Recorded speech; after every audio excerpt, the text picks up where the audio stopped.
Beauté Bandeko, on se retrouve sur Joueurs Congolais Brazzaville. Donc là, on va en parler de notre football, on va parler de tout ce qu'on aime, le football congolais.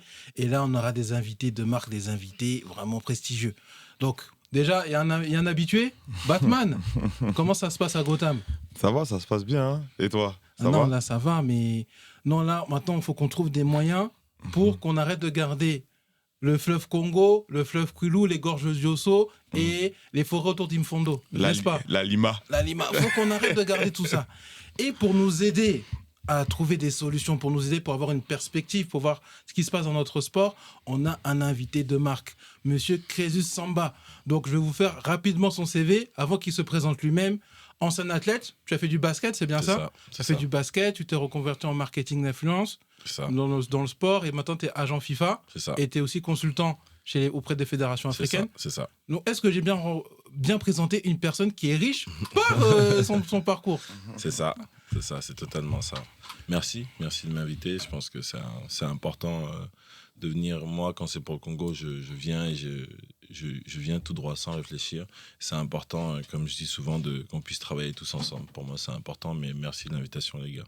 Et franchement, c'est un plaisir partagé.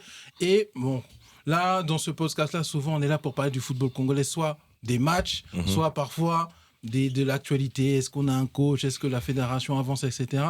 Et comme tu es notre invité, on devrait savoir déjà, toi, quel est ton point de vue global sur ce qui se passe dans le football congolais? Moi, ça fait 4 ans, 5 ans que je suis là. Et en fait, je vais vous raconter mon histoire parce que je pense que c'est l'histoire de beaucoup d'entre nous. Et j'ai été l'un de ceux qui critiquaient beaucoup depuis ma chaise à Paris. Et en fait, un jour, je me suis posé la question. Mais je voulais travailler pour d'autres nations. Et on m'a dit, commence par chez toi. Et quand on m'a dit, commence par chez toi, la gifle de rappel était tellement forte que je suis parti au Congo. J'ai commencé à contacter certains d'entre nous. Et j'ai commencé par Ravitsuka. C'est Ravitsuka qui fait que moi, je rentre dans tout le système, en fait. C'est Ravi qui m'a donné les contacts. Après, j'ai commencé avec France Sport. Et après, j'ai commencé à m'y intéresser. Après, j'ai pris mon billet. Je me suis dit, il faut que j'arrête de critiquer de ma chaise à Paris. Il faut que j'aille voir sur place ce qui se passe vraiment.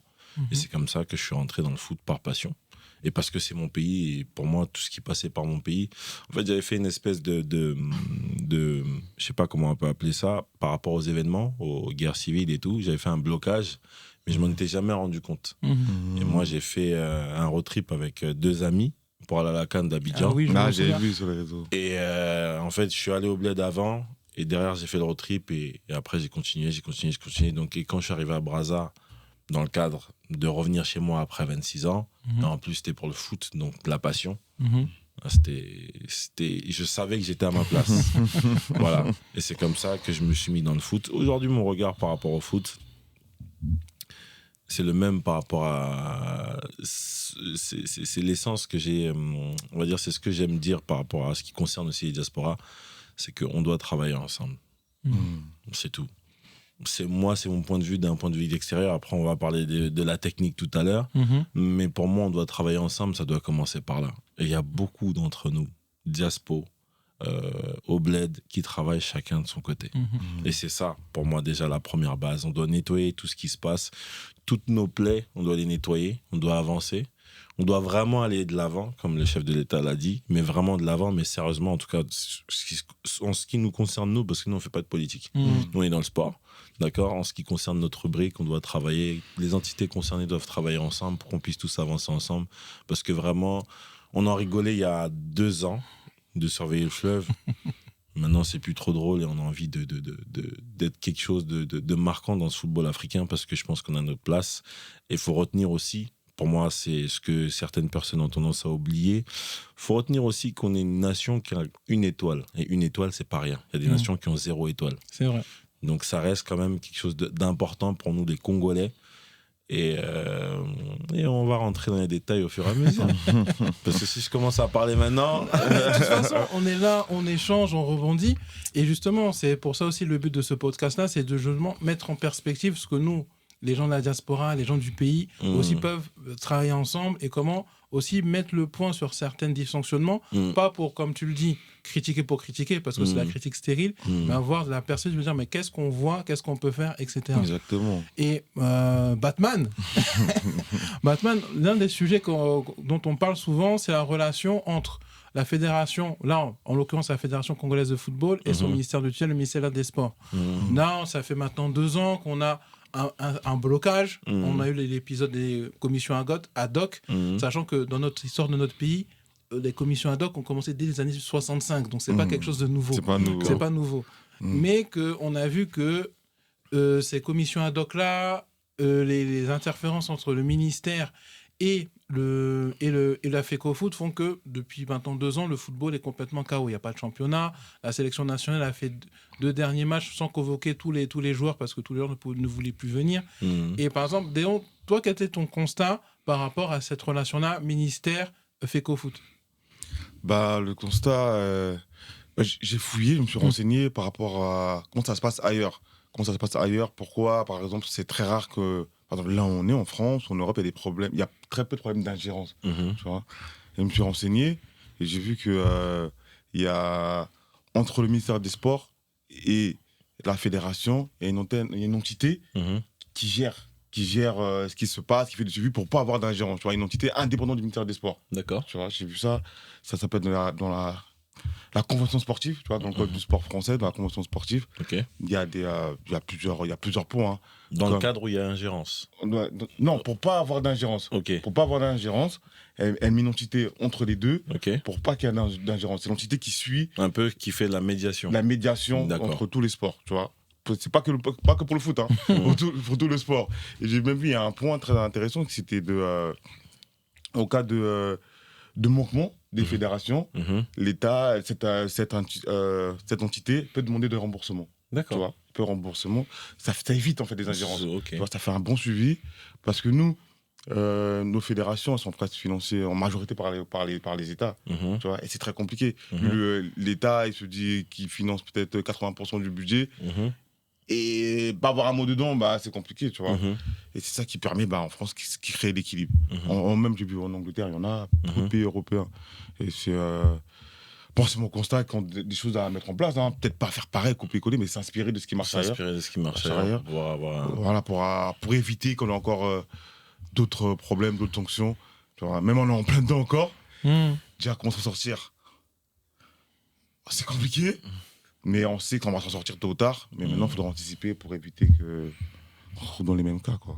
Du coup, je dois répondre à la même question, c'est ça? Après, en plus de répondre à la même question, mais toi, tu as ce quota de consultant auprès des fédérations. Et quel est ton regard extérieur, puisque toi, t'es vraiment dans le sport. J'étais suivi en plus quand tu as été avec Sako en train de faire le tour d'Afrique. Et je me dis, c'est dommage que on n'ait pas pu se qualifier face à la Gambie. Là, j'aurais pu vivre la meilleure CAN de ma vie. Mais bon, au moins, tu as profité pour nous avec ce road trip-là. Mais justement, toi aussi, comme tu es consultant, tu as aussi cette input-là que tu peux faire aussi auprès des fédérations pour qu'elles s'améliorent dans leur travail. C'est ça, moi, aujourd'hui, c'est un rôle 360. Hein. C'est aussi parce que je suis congolais. Et on s'inspire toujours de ce qui se passe ailleurs par moment pour pouvoir essayer d'améliorer ce qui se passe.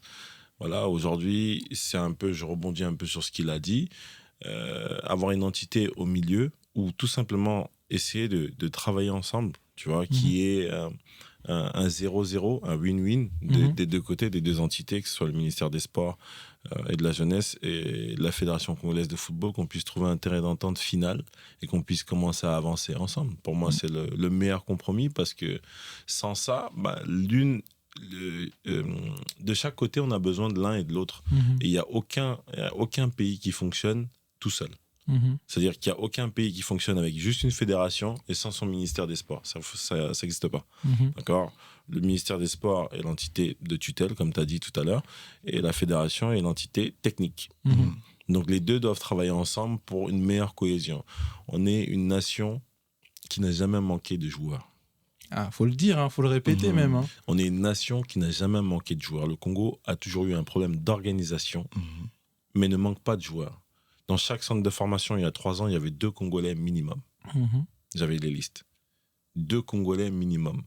Et je le dis souvent aujourd'hui quand j'en parle, parce que c'est important. 2 Congolais de Brazza dans chaque centre de formation minimum en France. Ça veut bien dire que les Congolais, bon, on est beaucoup, on est partout. Mention spéciale pour mon fils qui vient de rentrer dans cette liste. Félicitations. Félicitations. Ouais, merci. Donc, c'est quelque chose d'important. C'est quelque chose d'important. Il y a un cru et je parle d'ici, la métropole, mais je compte pas le pays. Donc, si on commence à travailler ensemble, il y a des académies qui sont en train de se mettre en place, telles que l'Académie de la Lima. Il y en a plein d'autres encore que je connais pas forcément. Aujourd'hui, je connais la Lima parce qu'il y a un côté communication, marketing qui va avec, c'est structuré. Il y a Blaise Matuidi, c'est très très bien encadré, tu vois. Aujourd'hui, ce qui sera intéressant, c'est qu'il y en ait plus. Il y en ait plus et que ce soit structuré de la même manière et qu'on puisse travailler tous ensemble et qu'on puisse développer ce football vraiment à la plus haute échelle et que chaque Congolais conscient de ce qui se passe par rapport à cette crise, si on peut appeler ça une crise, quel que soit son statut, qu'il puisse venir aider. Parce qu'il y en a beaucoup, il y en a énormément qui parlent derrière leur téléphone. J'en faisais partie. Je suis rentré au pays et quand on est sur place, qu'on comprend que ça marche pas comme ça, que ça marche pas comme ça, et qu'il faut venir sur place pour comprendre que ça et ça et ça marche pas. Voilà, moi, je viens de rentrer. Il y a un truc qui est tout con, que je connaissais pas.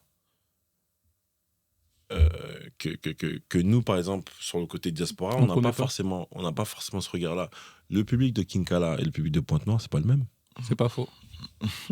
C'est pas faux. Moi, c'est un truc, je travaille dans le football congolais, je travaille dans le foot en général, mais t'y penses pas, en fait. Tu vois ? Et il a fallu que j'aille à la fédération, que j'ai quelques échanges et tout, et je comprenne peut-être cette subtilité-là. À Pointe-Noire, à l'époque, on pouvait jeter une pierre et rentrer dans le stade. Tu vois, c'est des petits, c'est drôle.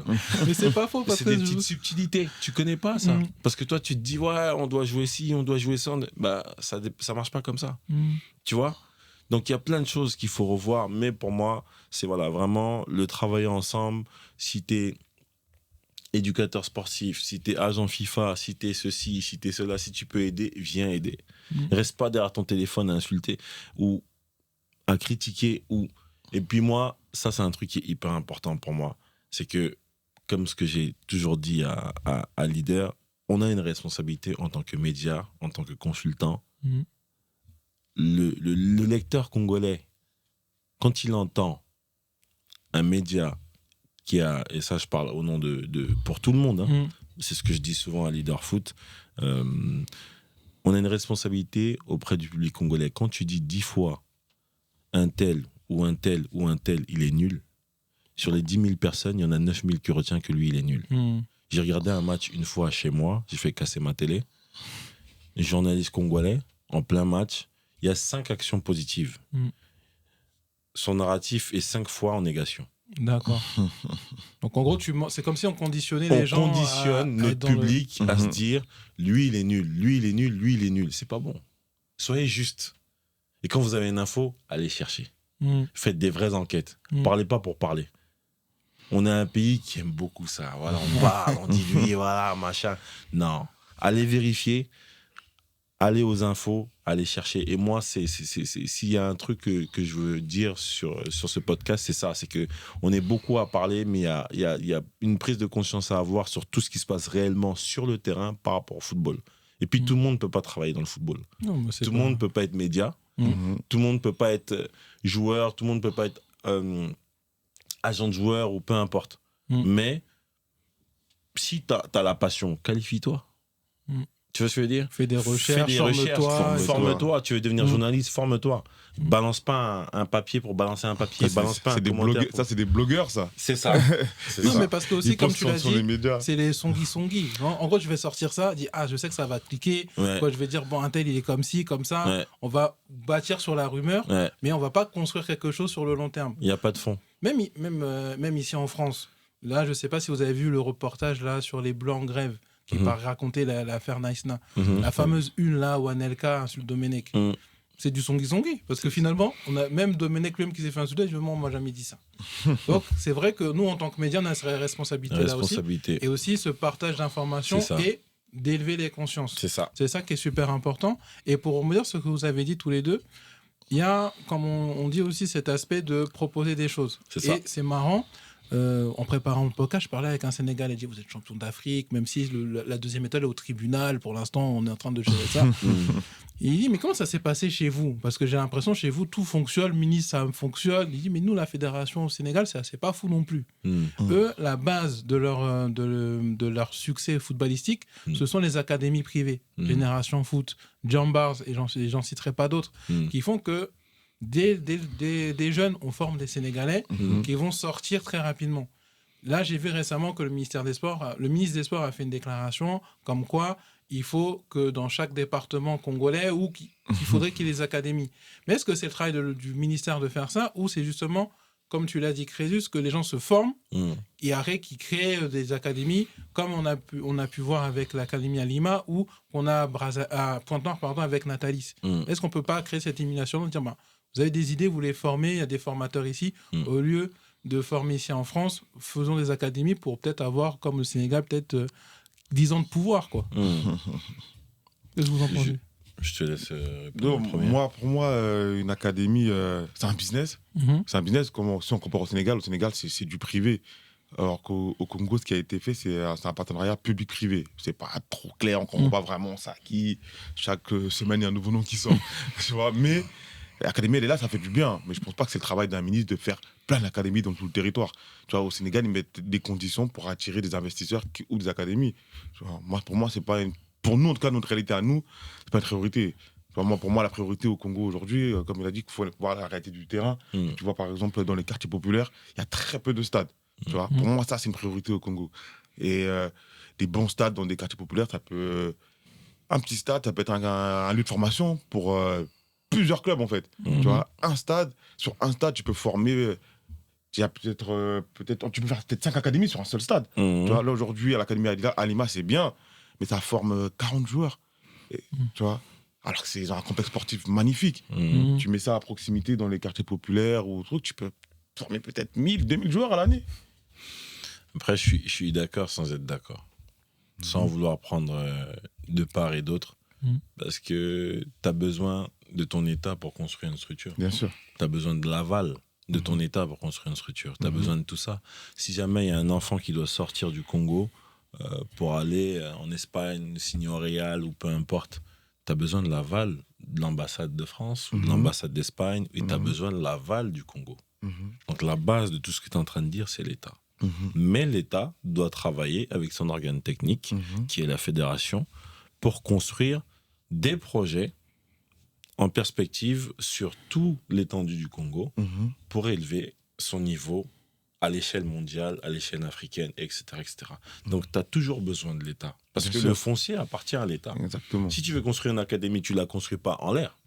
Tu la construis sur le sol congolais. Le sol congolais, c'est l'État. Tu vois ce que je veux dire? Donc, est-ce que c'est le travail du ministère aujourd'hui de construire des académies? En partie. Oui, moi, ça, je suis d'accord. Tu vois ce que je veux dire? En partie. Mais relever cette notion que c'est important et qu'on veut le faire, c'est une bonne dynamique pour moi. C'est pas mauvais, tu vois? Sans vouloir défendre qui que ce soit. Moi, je suis quelqu'un de très neutre et je parle ouvertement et je vous dirai toujours la vérité, moi, clairement. Peu importe qui tu sois, je dirai toujours la vérité. Pour moi, c'est un travail ensemble, en alliance, parce que le foncier du Congo appartient à l'État. Tu vois? Tu peux pas venir... Tu peux être privé, mais tu vas avoir un accord, un partenariat public-privé avec l'État. Tu vois? La fédération, l'organe technique qui va te donner l'habilitation, qui va te donner comment on appelle ça, labellisation, etc., etc., de par la FIFA. On travaille ensemble, on mélange, c'est comme ça que ça fonctionne partout. Moi, j'ai un exemple en date qui est la Mauritanie, qui est pour moi le meilleur exemple le plus tranchant d'Afrique.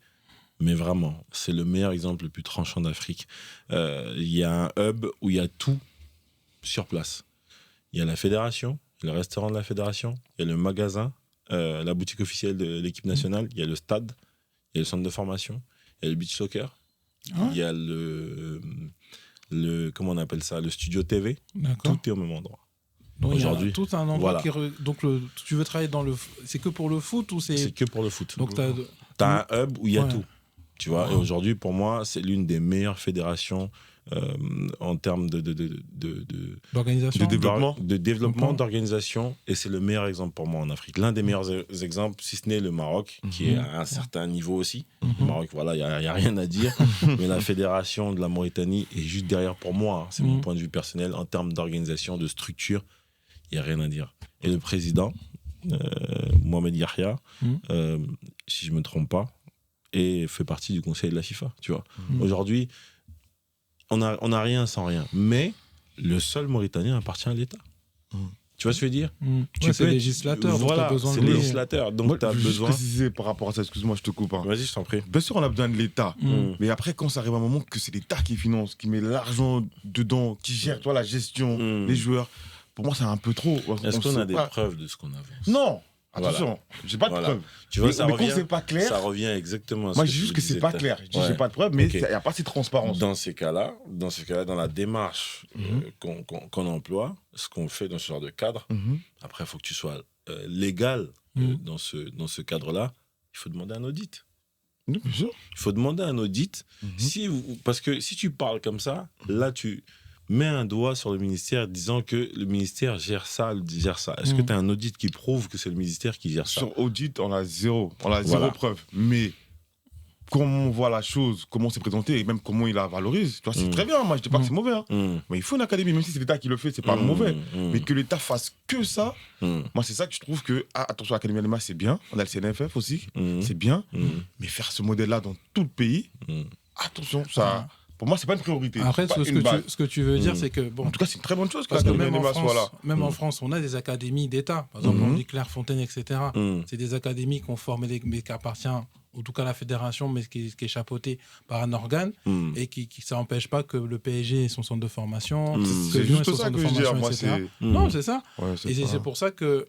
C'est pour ça que moi, le modèle sénégalais, toi, tu as parlé du modèle mauritanien. Le modèle sénégalais m'avait interpellé parce que on dit, mais quand je vois dans le football africain continental, ils n'ont pas des clubs, par exemple, qui vont très loin en Ligue des Champions, en Coupe de la CAF. On a, par exemple, là, récemment, c'est plus très récent maintenant, on a AC Lopar qui a gagné la Coupe de la CAF. Récemment, Asoto qui a fait comme un beau parcours, sachant qu'on n'a pas de championnat. Pas de championnat, ils s'entraînent, ils font des matchs amicaux. Ils ont quand même fait un bon parcours en Coupe de la CAF ou en Ligue des Champions, je ne sais plus.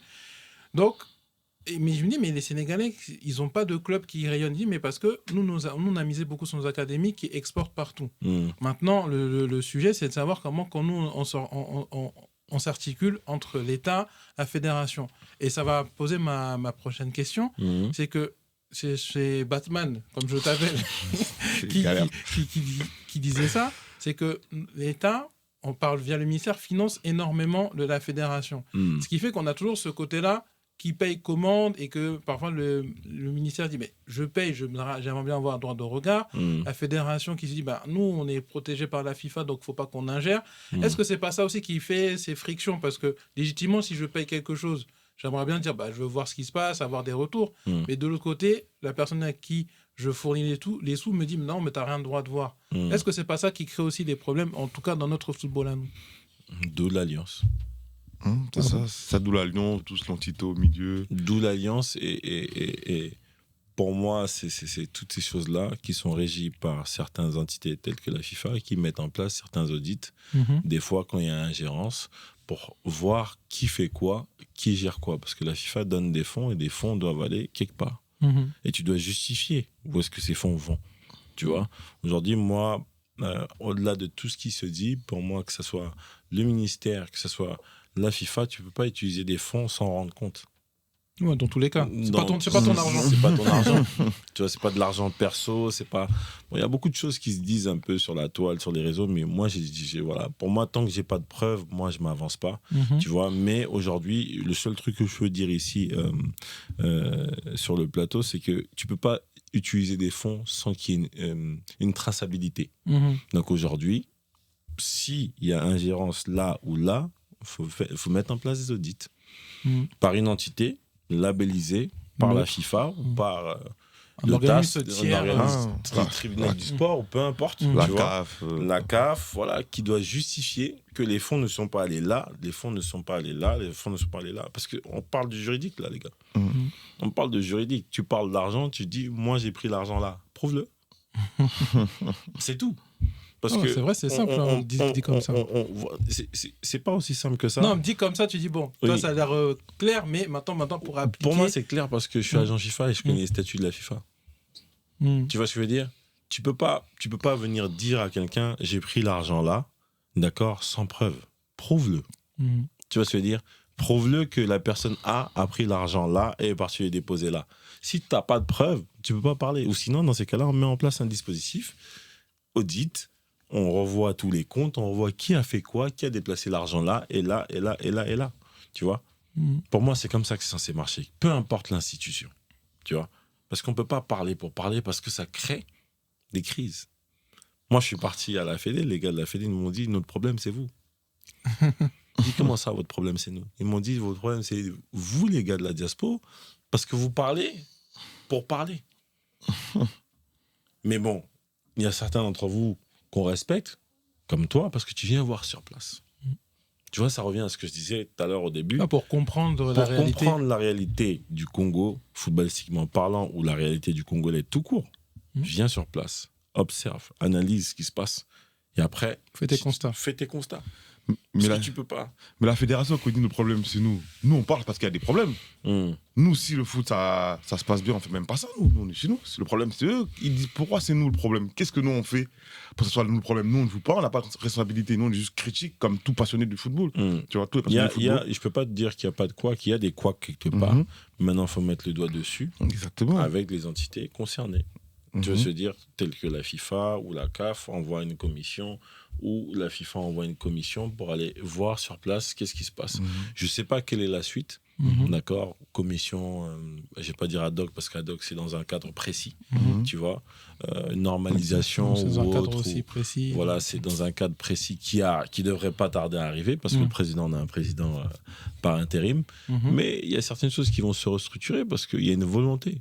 Il y a une volonté. Moi, j'ai eu un débat avec un ami à Brazza, il me dit on n'est pas passionné. Je dis c'est impossible. Je crois que le problème, c'est ça. Je pense qu'on est trop passionné, on perd la raison. Je vais le dire ici, et c'est très marquant. Tu peux pas faire 30 minutes. Le barème, c'est entre 30 minutes et 45 minutes sans voir un maillot de foot à Brazza. C'est vrai en plus. Tu peux pas faire entre 30 et 45 minutes sans voir un maillot de foot à Brazza. Et moi, je lui ai répondu, avant d'arriver ici, parce que j'allais au stade, je dis, j'ai vu 6 maillots de foot différents. Le Real, peu importe, le Congo. Même le maillot du Congo, tu peux pas passer une journée sans le voir. Ça, c'est vrai. Hein. J'invente rien. Je sors du Congo, je viens de rentrer. Le maillot du Congo, tu peux pas passer une journée sans le voir. Si tu regardes bien, si tu es observateur, à gauche, à droite. Donc, on est un pays de passionnés. Aujourd'hui, les gens, ils demandent que ça. Moi, je rajoute pendant les élections, les jours d'élection, moi, j'étais à Brazzaville et c'était ville morte. C'est-à-dire pas de voiture, rien. Il y avait des ballons de foot partout. Tous les coins de rue, ça jouait au foot partout. J'étais choqué. C'était un truc de ouf. Mais vraiment, partout, il y avait des ballons de foot. Non, mais le Congo, c'est un pays d'amoureux de football. Moi, je vais parler, vous avez côté Brazza, je suis allé côté de Pointe-Noire. Les Ponténégrins, là, j'ai mon cousin, que je salue d'ailleurs, qui a un club à Vindoulou, qui s'appelle la Juve, la Jeunesse Unie de Vindoulou. D'accord. Il y a les gens, tu prends le club de Natalis qui forment des gens là-bas. Le football, ça unit les gens. Et on ne peut pas dire que le Congolais n'aime pas le football. C'est pour ça que nous-mêmes, à chaque fois qu'on voit les matchs, pourquoi on est toujours affecté quand le pays ne gagne pas et les contre-performances? Moi, dans un précédent podcast, on parlait même d'avoir nos cachets de Doliprane là, au cas où. Parce qu'on est tellement ça que... Ça me fait rire parce que, excuse-moi de te couper, Yoni, j'ai ramené Noti à Brazza il y a 3 ans. C'est moi qui ai ramené Noti à Brazza il y a 3 ans, parce qu'il n'était jamais allé au Congo. C'est une fierté pour moi de l'avoir fait connaître son pays. Et j'ai fait un micro-trottoir avec Noti que j'ai jamais posté. Ah ouais? J'ai fait un micro-trottoir avec Noti que j'ai jamais posté. Je pense que je vais pas tarder à le découper et je posterai un peu sur la toile au fur et à mesure. Et la notion du Doliprane y revient souvent. Ah, le Doliprane. Même mon père qui a connu, par exemple, la fameuse Cannes 72, qui est notre référence, il disait, lui, il était là, il est parti jusqu'au port, ils ont sorti. Donc, c'est quelque chose dont on a besoin. Et c'est pour ça que nous, on fait aussi ce type de médias. C'est parce que, non pas parce qu'on veut dire qu'on a la science infuse, qu'on veut expliquer aux autres, c'est que je dis, mais nous, en tant que diaspora, on est passionnés de ça. On nous pouvait dire, comme l'avait dit Tino, voilà, on est là, je suis français, j'ai mon passeport français, je suis champion. Non, on est profondément congolais et c'est pour ça que on est passionné de ballon. Batman qui est là, Déon, pour pas le citer, il fait des choses énormes pour la jeunesse congolaise ici. Il organise des fives, il fait des détections, il s'investit, on s'investit tous. Et nous, on veut aussi faire partie aussi de la solution et non pas faire partie du problème. Et en plus, en réfléchissant, quand tu m'as parlé du cas de la Mauritanie, il y a quelque chose qui m'a marqué, c'est aussi tout ce qui a été fait de côté professionnalisation du football. Tu as parlé de studios, de shop pour vendre des maillots, etc. Merchandising. Et l'un des sujets, comme vous êtes tous les deux dans le marketing, est-ce que on ne devrait pas aussi faire tendre nos fédérations, là, la fédération congolaise, vers plus de professionnalisme? Par exemple, aujourd'hui, on n'a pas de boutique, on ne sait pas où on peut acheter des maillots directement, la diaspora, on ne sait pas où on peut contacter les maillots. Ces différentes choses-là, qu'est-ce que tu peux préconiser justement pour qu'on améliore ce nouveau niveau professionnalisme? Parce que si notre fédération fait des sous, elle peut pas s'autofinancer, mais avoir une masse financière beaucoup plus grande. Une masse financière beaucoup plus grande dans le cadre là, des partenaires. Tu vois, dans le cadre là, des partenaires, la fédération peut développer un peu plus. Je pense qu'aujourd'hui, on est dans un étau où il y a certaines choses qui ont été mal faites. Donc, le canal de comment le sponsoring est censé s'organiser, les potentiels partenaires, ça n'a pas été structuré correctement. Donc, aujourd'hui, on se retrouve dans une impasse avec un potentiel contrat avec Macron qui est acté ou qui n'est pas acté. Il n'y a pas de clairvoyance sur ce qui se passe au niveau du sponsoring. Donc, restructurer, reprendre le truc à zéro, remettre une base avec des gens qualifiés pour ça. D'accord. Moi, j'ai plein de potentiels sponsors qui m'avaient déjà contacté à l'époque. Aujourd'hui, on a besoin de restructurer cette partie-là parce qu'elle est hyper importante, parce qu'on vient d'en parler. C'est une partie qui nous touche tous parce qu'on est passionnés. On est passionnés. Moi, j'ai les enfants qui me demandent toujours les maillots du Congo. C'est mon truc, c'est mon tips avec les petits. À chaque fois que je voyage, je leur amène un maillot de foot de là où je suis parti. Donc voilà, il y a un pays qui est passionné. On a une structure au niveau du sponsoring qui n'est pas assez fiable. On n'a pas d'endroit. Moi, j'ai déjà des amis qui m'ont demandé, mais du coup, le maillot du Congo, on le trouve où? Tu peux pas lui répondre. Tu peux pas lui dire va au marché ou peu importe. Tu vois, je vais pas citer les entités qu'on a ici en Europe pour en citer une seule. Par exemple, va à Decathlon, va acheter le maillot du Congo. Tu peux pas. Aujourd'hui, tu peux acheter le maillot de Kin à Decathlon. C'est vrai. Et c'est une réalité, hein.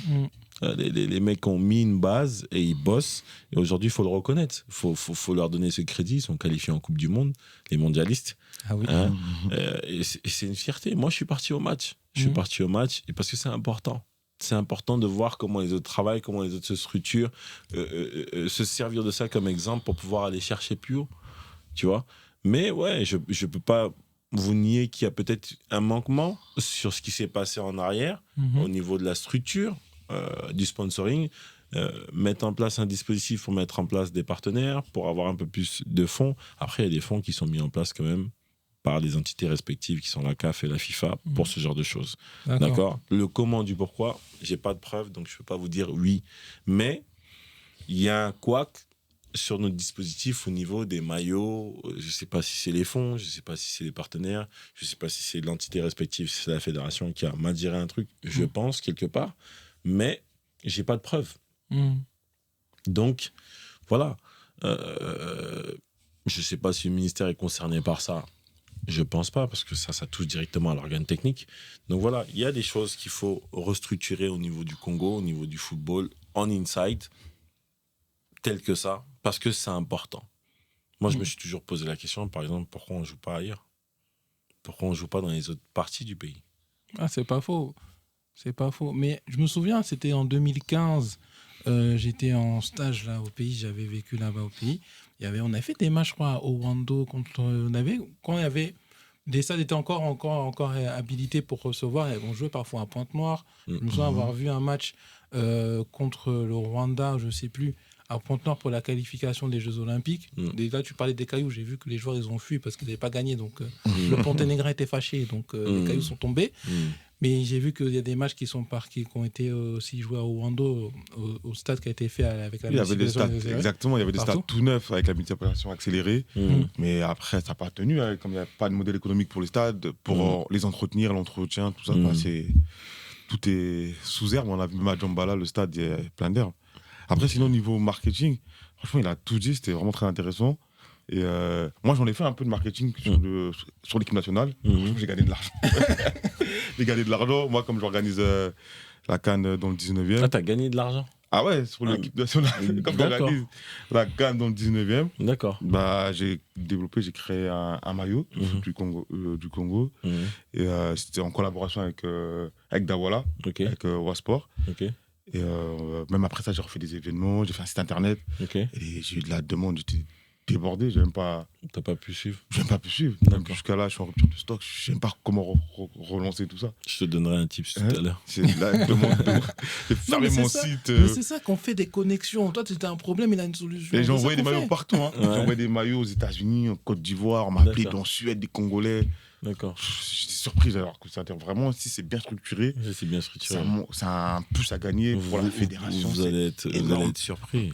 À partir du moment où cette plateforme, ou peu importe comment on peut appeler ça, à partir du moment où l'accès au maillot congolais est disponible, Ça part. ça part. Non, ça part automatiquement. Ça part trop même. Ça part automatiquement, il y a des Congolais partout. Pas que les maillots, hein. Survêtements, casquettes. Ça Non, mais part. il y a une demande parce que moi, je me souviens, c'était à Paris, je me promets et tout, je vois le maillot officiel, Macron, tout ça. Je me dis, j'ai pas réfléchi, j'ai pris, et toi, le matin, je me promenais comme ça, là. Même je mettais la chemise cravate avec le maillot encore.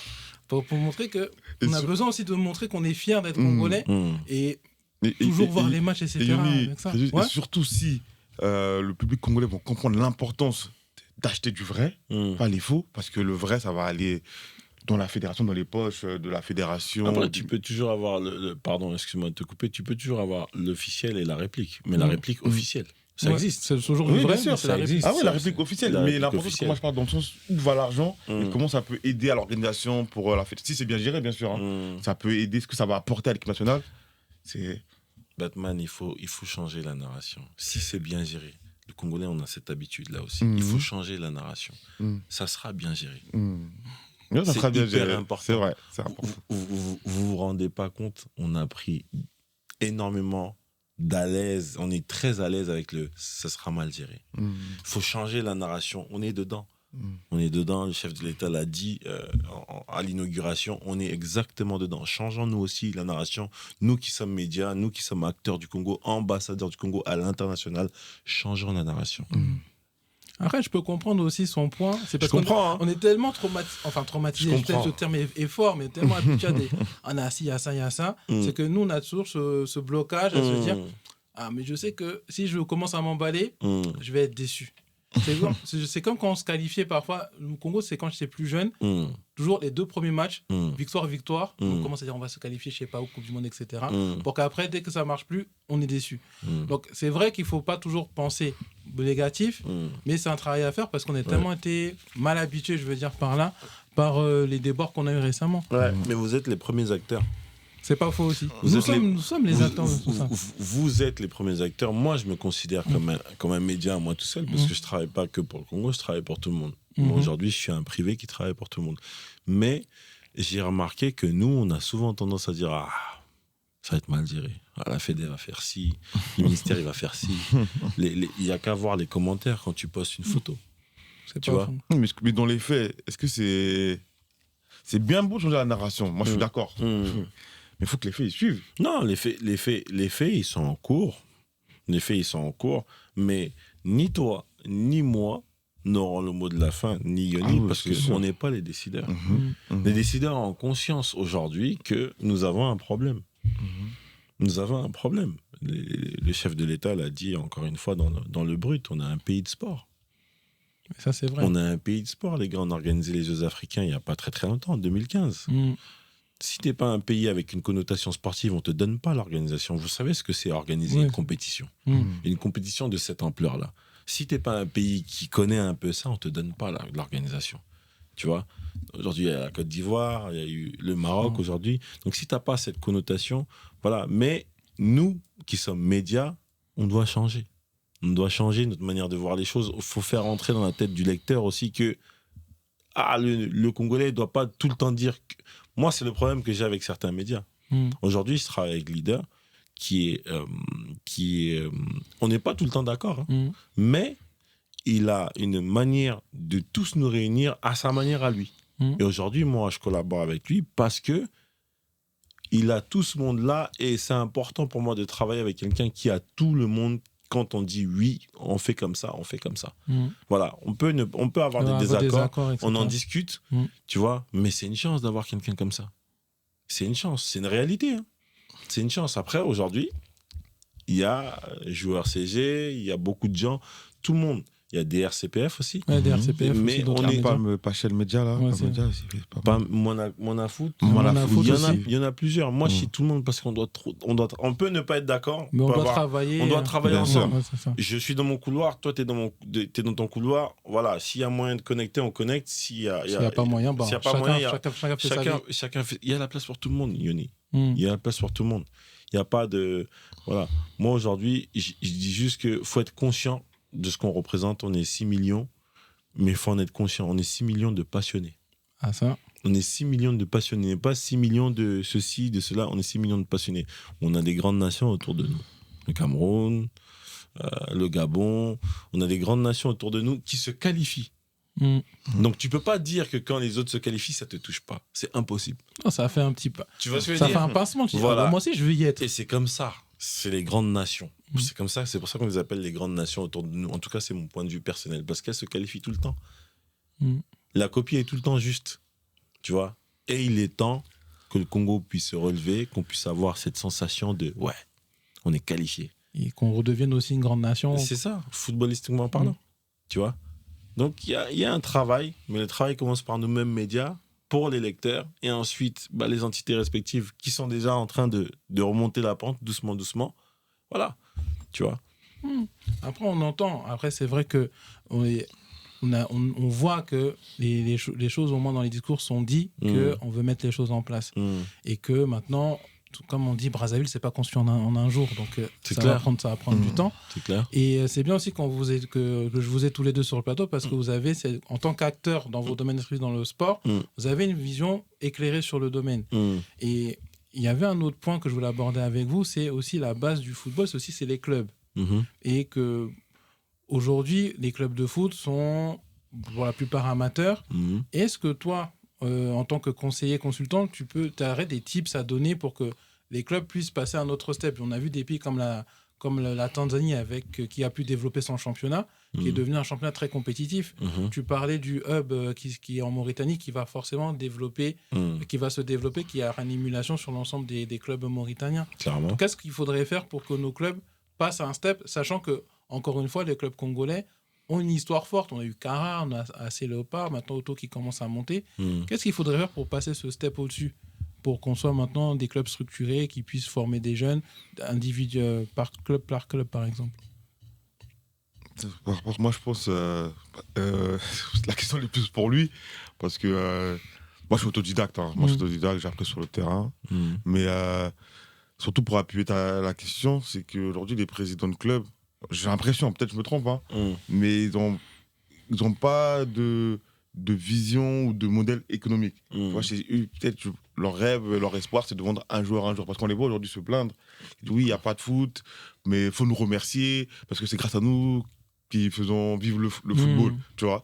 Mais quel est leur modèle économique? Ils ne savent pas. Et souvent, ce qu'on entend en off, il n'y a pas de preuve. Mais ce qu'on entend en off, c'est que les présidents de club, ils sont facilement corruptibles. Tu vois, s'ils passent d'un côté à un autre, quand je parle de la fédération du ministère, c'est parce qu'ils donnent de l'argent. C'est ce qu'on entend. Maintenant, moi, je pense qu'il faudrait leur donner des tips ou, je sais pas, que même se former pour faire que leur club devienne vraiment un business. Tu vois. Pas, oui, je suis président. Ok, t'es président, mais moi, c'est mon avis. Tu vois. Je prends la question et je prends aussi ton rebondissement. Aujourd'hui, ça revient toujours à la même base. Aujourd'hui, les présidents doivent accepter de travailler avec des personnes qualifiées.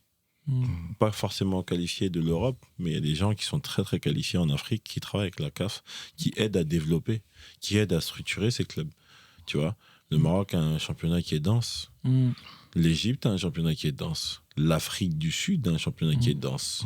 La Tanzanie a un championnat qui est dense. Aujourd'hui, pour moi, la priorité, peut-être pour ces présidents de clubs, c'est chercher des partenaires forts, des partenaires puissants, qui sont capables d'investir sur la vision à long terme d'un club pour pouvoir développer et mettre de la densité sur le championnat congolais. Parce qu'il y a des joueurs au Congo.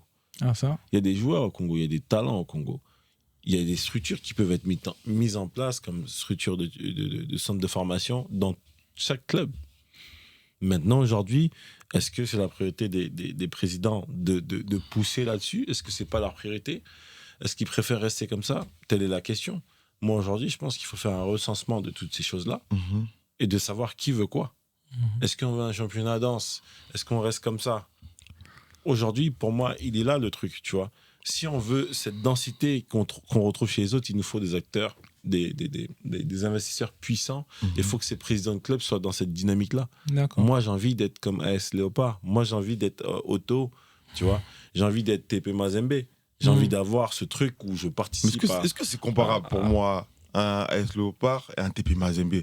Parce que comme on voit, par exemple, TP Mazembe, les infrastructures, le cadre, comment c'est fait, et Léopard, malgré la gloire, derrière, on n'a pas vu. Je sais pas si c'est comparable, parce que je ne suis jamais rentré en inside sur les clubs, mais moi, c'est à titre de développement dont je parle. Tu vois, c'est-à-dire, aujourd'hui, on ne peut pas dire qu'un club qui participe souvent aux compétitions de la CAF ne soit pas un club qui est structuré. C'est structuré, il y a une base. Mais moi, je parle des autres, ceux qui n'y participent pas, qui puissent connaître ça, la structure. C'est-à-dire que quand je vais en compétition de la CAF, que je dois prendre mon vol avec toute mon équipe et tout mon staff à telle heure, et que j'ai un gars qui est en retard, ou j'ai ceci, ou j'ai pas de fonds, ou c'est des exemples en l'air. Hein. Je vous dis pas que ça se passe comme ça dans ceux qui sont pas qualifiés, mais connaître ces structures-là, de savoir comment ça se passe quand on est dans le très très haut niveau. Parce que les compétitions de la CAF, pour moi, c'est le très très haut niveau.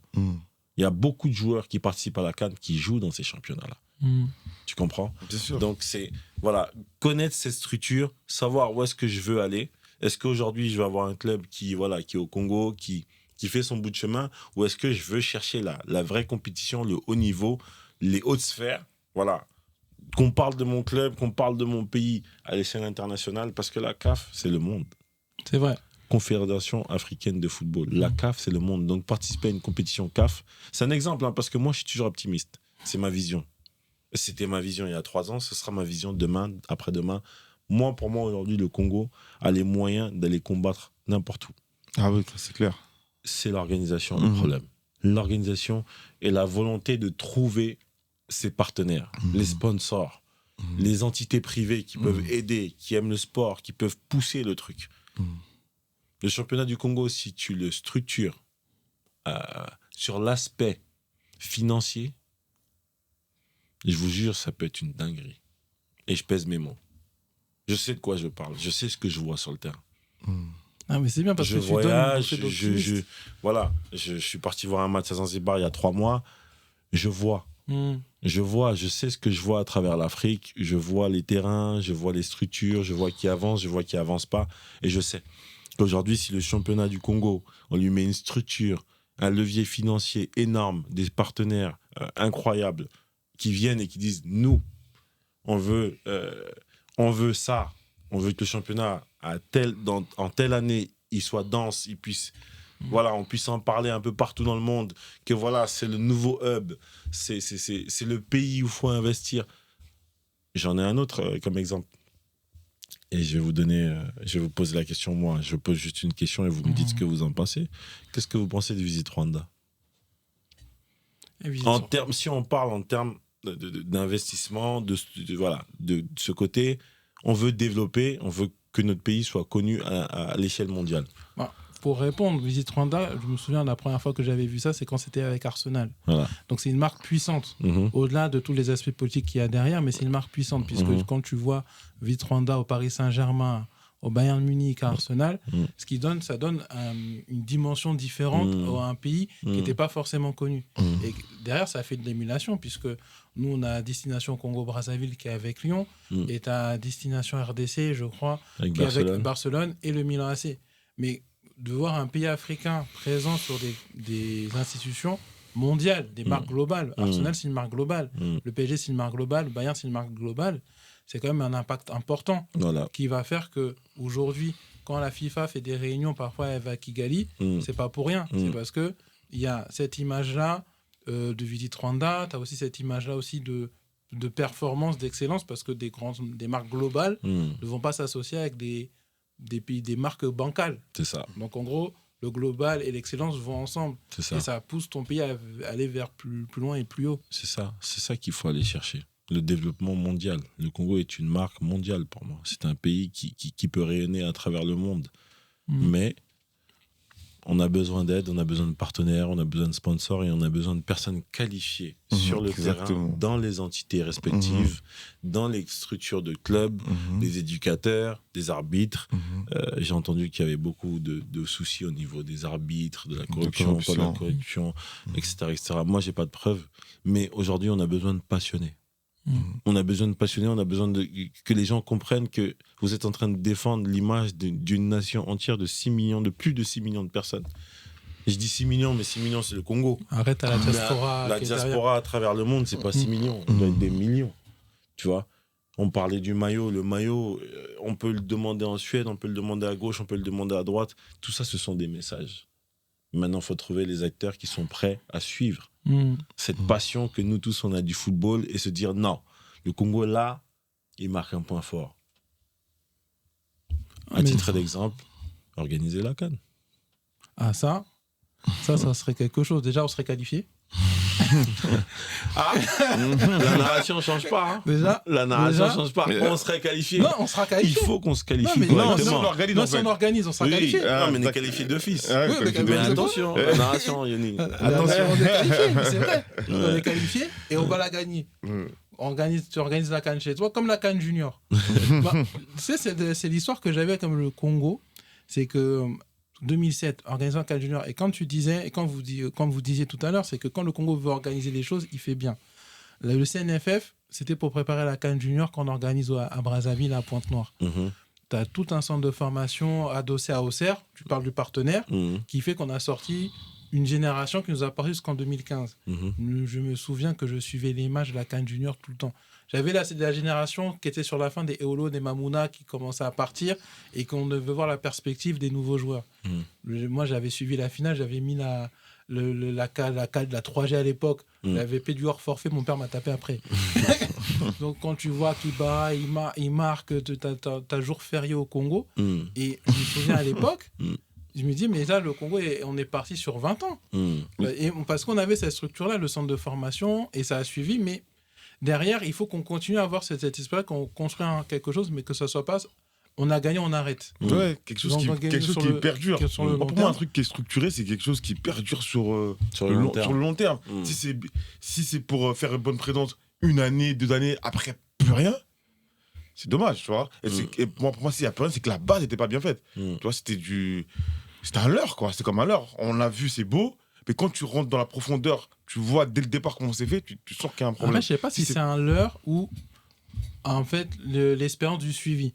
Par exemple, maintenant, il y a plus d'acteurs. Par exemple, il y a toi, Batman, il y a Crésus. Mais en fait, l'expérience du suivi, elle est prévue dès le début. Tu vois, par exemple, quand tu crées un stade, direct dès le début, tu penses aux frais d'entretien. Tu vois, tu penses à l'accessibilité.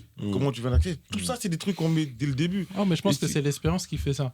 Par exemple, parfois, des trucs quand tu dis, par exemple, moi, j'ai acheté une maison, je fais une belle maison, mais j'ai peut-être pas pensé aux après-coups. C'est quand je vais avoir les premiers problèmes, je pense aux après-coups. Là, on a l'expérience du CNF. Parce que c'est une l'expérience, elle se répète à chaque fois. Encore, c'est une expérience qui se passe une fois. Si ça se répète, bah, il y a un problème. Ça veut dire qu'il y a un problème quelque part. C'est qu'il y a un problème quelque part. C'est pour ça que moi, après, j'ai pas toutes les preuves, mais quand tu vois certaines choses, comment c'est fait d'entrée, tu te sens, c'est bien, tout le monde est content, on applaudit, bravo. Mais toi, tu anticipes déjà. Il faut anticiper. Parce que tu as un cadre d'anticipation. Non, mais... C'est pas en même temps, tu as un plan pour tout. Non, franchement, mais c'est trop important. Comment on voit les choses là, on est content, superstar, mais tu vas venir. J'espère Retenez. pas. Mais dans les textes, tout comment c'est fait, c'est bien là, les Marocains, ils viennent au Congo pour aller à la pelouse. Est-ce qu'il y a des centres de compétences? Est-ce qu'ils peuvent former des gens du ministère? Je sais pas, peut-être qu'il y a, hein, mais je vois pas tout ça, tu vois.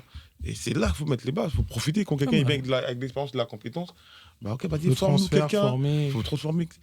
Ça, c'est important, c'est ça, plus faut mettre en avant que des gros stades ou des belles choses. Ah, c'est bon, on a assez vu. Non, mais on comprend, on comprend. Moi, je suis quelqu'un de neutre. Je suis pas du côté du ministère, je suis pas du côté de la fédération. Je suis neutre. Demain, si je suis officiellement nommé quelque part, je prendrai encore plus ce travail-là au sérieux.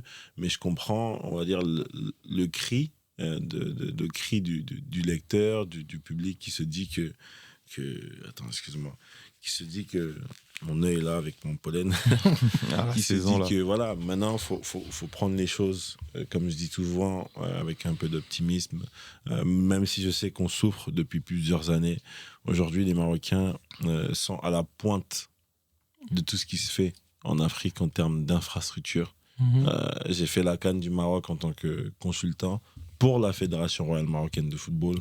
J'ai fait un média tour, j'ai visité les stades avant que la CAN commence. Attention, c'est du très, très, très costaud. Aujourd'hui, c'est un bon message que le ministre envoie sous une certaine forme. Maintenant, j'espère que ça va aller au bout. Voilà, moi, je suis personne pour décider ou pour juger de ce qui est en train de se faire. Voilà, mais je pense que c'est un bon message parce que là, déjà, il ramène des compétences, compétences qui sont à très, très haut niveau. Les stades au Maroc, c'était ce qui se fait de mieux. Maintenant, je pense qu'il y en a beaucoup en Afrique que j'ai jamais visité, tels que dans des pays comme le Cameroun, l'Afrique du Sud. Tanzanie, j'ai pas fait le tour. Et Côte d'Ivoire, j'ai fait les stades, ils étaient à un très très haut niveau aussi. Tu vois, aujourd'hui, ils ramènent de la compétence. Maintenant, il faut que nous, je rebondis sur ce qu'il est en train de dire, qui sommes au Congo, on puisse se servir de ça, si c'est mis en place, pour pouvoir continuer à développer. Et vous, médias, que je me considère aussi, il faut pointer là-dessus. Il y a des choses qui sont mal faites, il y a des choses qui sont bien faites, mais quand c'est bien fait, il faut dire aussi. Oui, il faut pas juste parler d'être en retard. Moi, c'est ce que je dis à tout le monde, il faut être juste. Bien sûr. Aujourd'hui, on est énervé, on n'est pas qualifié, voilà, vous avez vu le live, les joueurs ont reconnu que c'était aussi de leur faute. Donc, tout le monde se sent concerné. Mais quand les choses sont bien faites, il faut dire c'est bien fait. Voilà, maintenant, on verra où ça va. On n'est personne pour juger qui que ce soit. On n'est que des médias, on transmet. Des médias et des passionnés. Des médias et des passionnés, on transmet. Mais aujourd'hui, si on fait venir les Marocains au Congo, les Marocains, c'est ce qui se fait de mieux en termes d'infrastructure. C'est une très bonne chose. C'est une bonne chose. Il faut le reconnaître. Donc voilà, moi, j'ai vu les stades. Je les ai vus avant la CAN, je les ai vus après. C'est une tuerie. Tu vois. Aujourd'hui, on verra où ça va nous mener. Mais que ça soit restructuré, Kintele, est-ce que vous savez que Kintele fait partie des top 10 des plus grosses merveilles d'Afrique? Le stade. En termes d'infrastructure sportive, c'est top 10 Afrique. En termes d'infrastructure. En termes d'infrastructure. Oh là, j'arrive pas à le dire. C'est top 10. C'est un bijou, c'est notre bijou. C'est un bijou. Notre bijou c'est un bijou. Donc, aujourd'hui, si c'est remis aux normes homologuées FIFA, c'est fini. Non, c'est fini, on peut accueillir du monde. On peut accueillir du monde, on peut organiser des compétitions, on peut organiser des galas, des concerts, on peut tout faire sur un stade. Gala, je sais pas. Concert, oui. On peut tout faire sur un stade. Si on reste sur le sport, mais on peut être un hub sportif en Afrique centrale. C'est ça. On a peut-être le Cameroun qui a organisé la CAN récemment, mais t'as pas de concurrence à ce niveau-là. Mais messieurs, on arrive sur la fin. D'accord. On arrive sur la fin. Et déjà, question. Avant le mot de la fin, on a notre poule pour la qualification pour la CAN 2027. Oh là là. Donc, on rappelle la poule. Comment tu veux finir avec ça? On va rester trop longtemps. Mais non, je vais poser une question. Suis-je libre de poser mes questions, s'il vous plaît, monsieur? Suis-je libre Alors, on est dans la poule du Cameroun, a.k.a. le continent, la Namibie et les Comores. Messieurs, on se qualifie ou pas? Est-ce qu'on va à la CAN? Est-ce qu'on va faire la fête en Afrique de l'Est, au Kenya, en Ouganda et en Tanzanie? C'est tout ce que j'allais demander. Je conseille, c'est très bien pour faire la fête. L'Est, c'est très bien pour faire la fête. Moi, c'est possible. C'est un mot. Moi, je pense qu'il faut prendre conscience des mastodontes qu'il y a dans la poule. D'accord ? Faut prendre conscience de ça. Maintenant, faut aller mettre en place tout ce qu'il faut pour aller chercher cette qualification, parce que celle-là, voilà, on a des pays qui sont qualifiés à la CAN à chaque fois dans la poule. Donc ça, faut le prendre en compte, faut respecter ça, mais sur le terrain, on est l'ami de personne.